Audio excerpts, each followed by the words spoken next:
Holloway Sanatorium. Holloway Sanatorium was an institution for the treatment of those suffering temporary mental illness, situated on 22 acre of aesthetically landscaped grounds near Virginia Water, Surrey, England, about 22 miles southwest of Charing Cross.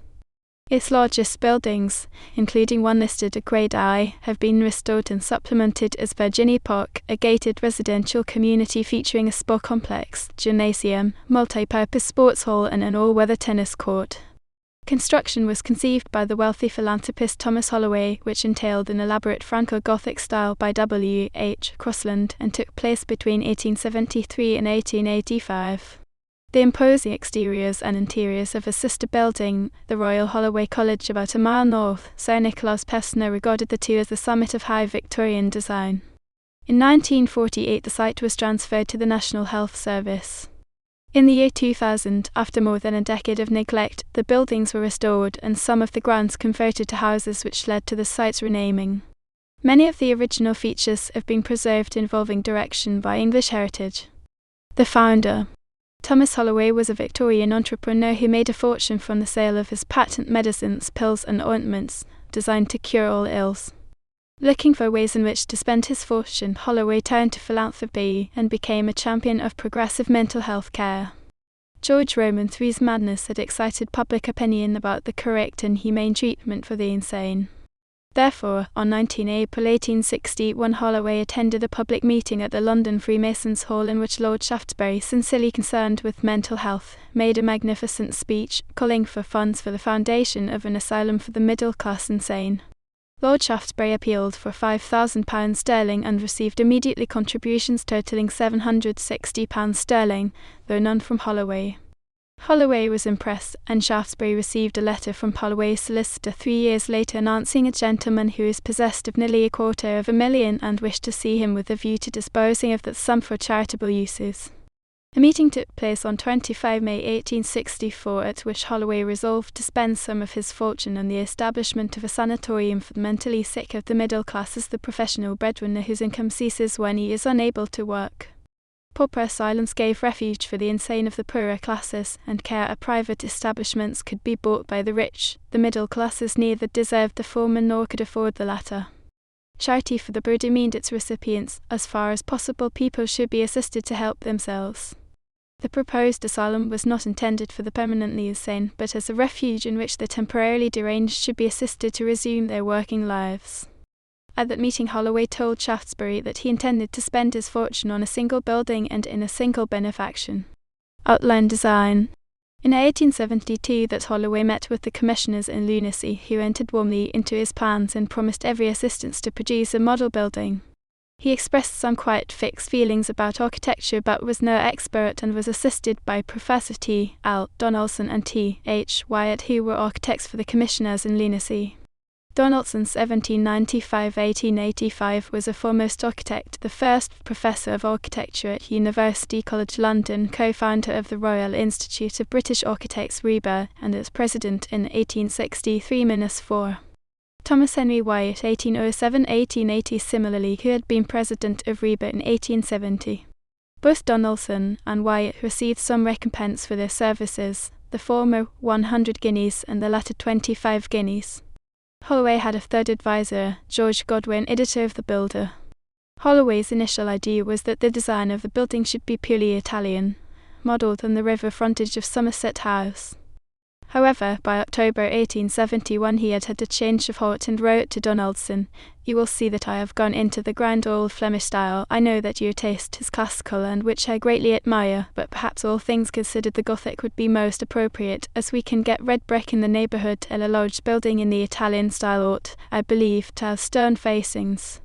Design competition. The commissioners suggested that the best results would be obtained by submitting the plans to a competition of a limited number of architects. In September 1871, Holloway held the competition with the result that 10 architects submitted 11 plans for the asylum.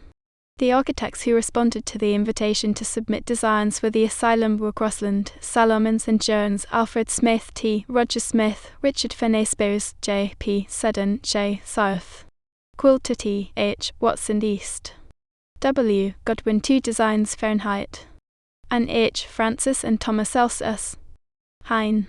The winning entry, with a first premium award of £200 was by Crossland, Salomons and Jones. Alfred Smith was awarded a second premium of £100 and all the others received £50 for their trouble, except Hine, a Nottingham architect, who received only £25. Possibly he had not actually been invited to submit a plan. The monies were paid out in July 1872. In August 1872 the plans were placed on exhibition in the Regent Street Gallery of East. Thranen. Detailed design. William Henry Crossland later recalled that he had not wished to go into the competition on his own and had sought the assistance of distinguished Irish architect John Filbert Jones. Edward Salomons practised in Manchester, where he and Jones had designed the Reform Club in 1870. It is possible that the two had met in Rochdale in 1866 when Crossland was engaged in the town hall and Salomons in the town's theatre. Crossland planned it to look like the Cloth Hall at Ypres, having tried this design the previous year in the building of Rochdale Town Hall, and the Great Hall was designed in the style of the Gothic La Sainte-Chapelle in Paris. Jones, who had most of the work on the asylum design, died soon after the foundation stone was laid, and Crossland records that most of the work then fell to him, Salomons being in Manchester. Crossland received commission of £7,620 without travelling expenses for himself or his staff. The site. In Victorian times many hospitals were built on spacious grounds in urban as well as rural locations, not only because more land was available, but also because space had therapeutic and practical value. This ideal of the commissioners in lunacy was quoted by an architecture researcher from York University, Robert Mayo, in a report for the Royal Institute of Chartered Surveyors. A site was chosen, north of the nascent Virginia Water Village, directly west of a drop to the Thames Plain below on Street Anne's Heath, part of Holloway's land. Holloway ensured upper parts of the building were visible from a railway and a local road, the main route from Virginia Water Railway Station and Cutting and Stride Road behind high-quality brick walls. Work on the building began in the spring of 1873, where a clerk of works was appointed. Holloway's wife, Jane Holloway, laid the first brick. Crossland received an instalment of £300 on 2 March 1874. Once started, Holloway was determined that building should go forward apace. When his plan for the use of Portland stone in place of ornamental brickwork was not allowed to stand, Crossland had to set aside all his carefully planned working and detailed drawings and hurriedly draw up alternatives for masons and master bricklayers. Construction. The first clerk of works was J.P. Featherstone, who had been a tenant farmer under Holloway. He was appointed in April 1873 and resigned on 24 December 1876. Among the contractors were Shoppington and Cole, London Masons, W. H. Lascelles, Finsbury Joiner, George Burford, Windsor Paving, Pontifex and Wood, London Lead, Wilson W. Phipps and Heating, J. Gibson, Battersea Landscaping, J. D. Richards, London Furnishings. Ancillary works included the gas works at a cost of £1950, 6 cottages and a workshop, and the sewage works, which were constructed by John Thompson of Peterborough at a cost of £1,500. A large workforce was employed during the 12 years. The building accounts include costs of advertising for masons, not only locally in Surrey and Berkshire, but from as far as Birmingham and Manchester. Holloway was supervising the project closely until prevented by illness. Unfortunately, he died on Boxing Day 1883, 18 months before the sanatorium was opened. By the time the institution was ready to admit patients, new regulations had come into force, and Crossland had to revise the internal arrangements to comply with the new safety regulations. Interior decoration was lavish. The great recreation hall with a grand beamed roof was decorated by the Scottish architect and designer John Moore Smith at a cost of £400.